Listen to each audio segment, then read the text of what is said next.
Good morning, everyone. Yes, very good morning. Shall we start the session? So let's begin with the today's topic, that is the system.input-output. Using the system or using Office, Microsoft.office.core, using Word, Microsoft.office.interrupt.word, using system.input-output. So these are the three final scenarios that is used with the system.input-output. Yes, it is right. So when we talk about this word wiki, that is we very much very much essential for the Office core, for the Word, for the documents, for the interrupt word, for the system.input output. So we are using this word 2000 PIA, dependent PIA references that are automatically added to the purchase. So that is automatically added whenever it is needed. And we can alias some of these namespaces, so we do not have to type out the entire namespace, such as a Microsoft.office.interrupt.word every time. So we want to declare a word object, and with this alias in place, you can just type the word to automatically specify the namespace, whatever the namespace that is occupied, and we keep an alias namespace in place for the Word and Office instead of just typing using Microsoft.office.interrupt.word, and also importing all of it typed into the global space. So whatever the global space we are using, whatever the type we are using, that is refer as a type for the Word and the Office that define hundreds of the types, and we do not want all these types potentially colliding which type or which type we define in our code or just referencing a code. So we reference this code, and also for the purpose of this book, this code is, or the code is clearer when it says Microsoft Word and application rather than the project file, rather than the application file. So we know that there should be a namespace that application type is coming from. So we are now ready to write some code that automates a word to create a table after reading a text input file in the wiki table format. So this will list out, or this shows the entire listing of our program. Rather than explaining each line of code, we focus on the lines of code that automates the word. And we also assume that reader has some knowledge of how to read a file in the .NET environment and how to split a string via the split method. So we briefly touch on some objects in the word objects model over here, but this chapter has been programming word with the word event, or working with the word objects that respectively cover the word object model in much more detail. And the first thing that is used with the new instances of the application, new instances of the word application object, is that it is using up or ending up with the line of the code to the main method, to the main class program. So this is word.application. The application equals to new word.application. So this method is used with the word application objects. When we talk about this word application, this variable will be used with the new word.application method. So this word.application is an interface. So we are allowed to create a new instance of this interface because the compiler knows that the word.application interface is associated with the COM object. So whenever it starts with the COM object, whenever it starts with the application interface, so that knows about the word, that knows about the compiler, about the COM object, it takes up. So when the word starts in response to an automation of executable creating a new instance, so it is using that instance also without showing any windows. When we say about the automating the word, that means we are using the application environment, we are using the application function. So for this is known as a word, that is application software. This dot will be used to fetch out the application environment. And the application is known as a variable that must be stored with the, or that must be captured with the new word.application function. This parenthesis denotes this is a function, and this is used to fetching, or this is used to fetch any word or fetch any application from this. We can use, yeah, exactly. We can use this application object, this application function with the new word also. Let's take an example. This is one of the example. We want to make a word show with its main window, and we do so by adding this line of code. Okay, just try it.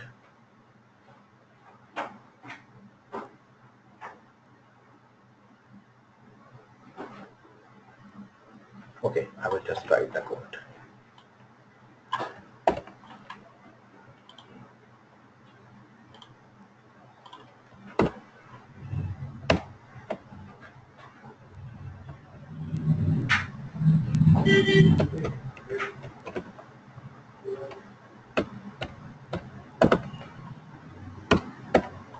it is visible.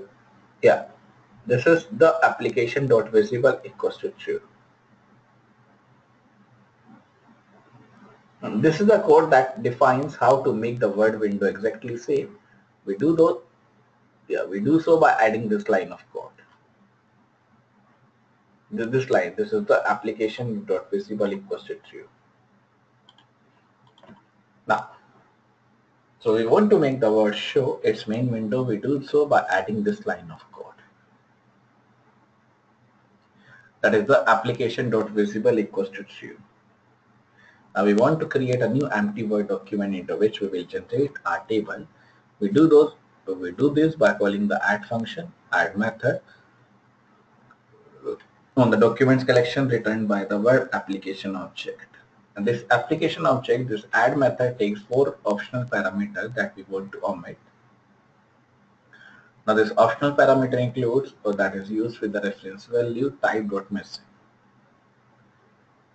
So we declare a variable known as missing that we set to the type.missing and pass it by a reference to each parameter we want to comment.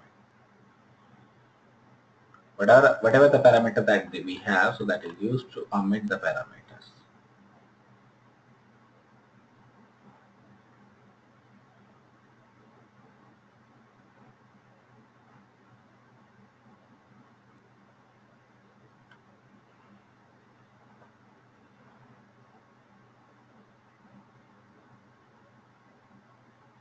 So this is the object missing equals to type.missing or word.document, the application.document.add. So we are using the application.document.add, reference missing, reference missing, reference missing, and the reference missing. There are 4 parameters that is passed out and 4 are the reference missing.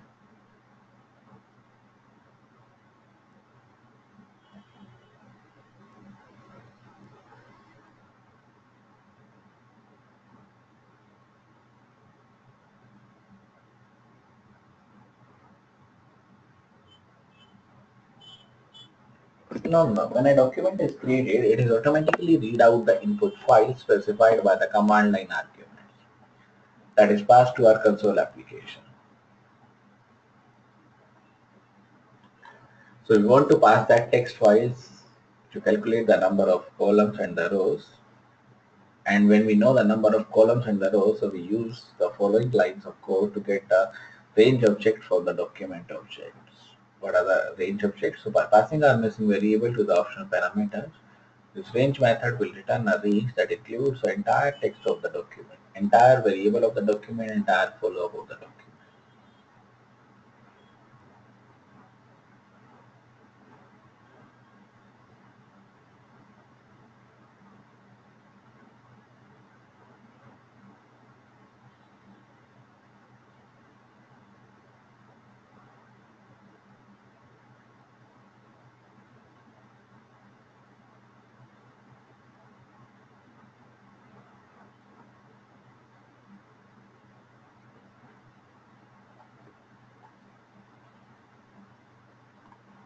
That will be used with the range of the objects with the use of the lines of the code to get a range object from the document objects. So by passing our missing variable to the optional parameter, the range method will also return a range that includes the entire text of the document. This is a range that is given with the two, again there are two variables, there are two parameters that is passed, reference missing, reference missing. Again there are two parameters that is used, reference missing and the reference missing. And this range will be used to occupy whatever the data that we are using or whatever the scenario that we are using. So we have to use the range type, range object to add a table by calling the add method of the tables collection data by the range object. So we pass the range object again as a method, again as the first parameter to the add method to specify that we want to replace the entire content of the document. Whatever the content we have, so we want to replace that entire content, we want to replace that entire document. And we also specify the number of rows and columns that we want. This is the word.table, this is the table, range.tables.add range, row count, column count, reference missing, reference missing. So again there are two parts with the range, column count, row count, column count, reference missing and the reference missing. And this table object has a cell method that takes a row and a column and returns a cell object. And the cell object has a range property that returns a range object for the cell in a question that we can use to set the text and the formatting of the cell. So whatever the code we set out for the cell of the table, we are using in most of the office object models that indicates that indices are the one based, meaning that they starts with 1 as a minimum value rather than being 0 based, and starting with the 0 as a minimum value. So 1 as a minimum value that is based on with the 0 base, and with the 0 as a minimum value as a minimum criteria. So this starts with a column index that starts with the 1, this is the semicolon, this is the initialization we can say. Then this is a condition that we give, column index is less than equals to column count. So this is till on going till column count, then column index plus plus.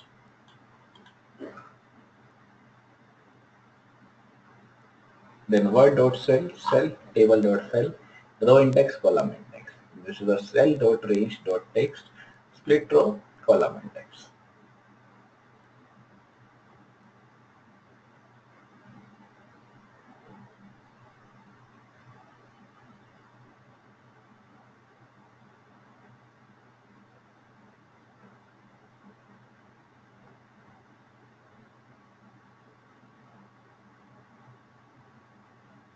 This word dot cell is tables dot cell, row index and the column index that is available with the cell dot range dot text, split row, column index. This is the code to set out the formatting of the table by setting the table to the size to fit content, and also bolding the header rows as is shown below. So we use the row object returned by the table.rows, which also has a range property that returns a range object for the row in a question. And also we encounter the code that sets the first row of the table to be bolded. So that row will be bolded out. And one would expect to be able to write the code table.rows1 range.bold equals to true. But that word object also models expects an int value 0 for the false and 1 for the true rather than the bool value. And this bold property does not have to return a bool because the range of the text could be or bold and or not the bold or partially bold. So word uses the enumerated constraint, that is the WD constraint or WD undefined, to specify the partially bold case.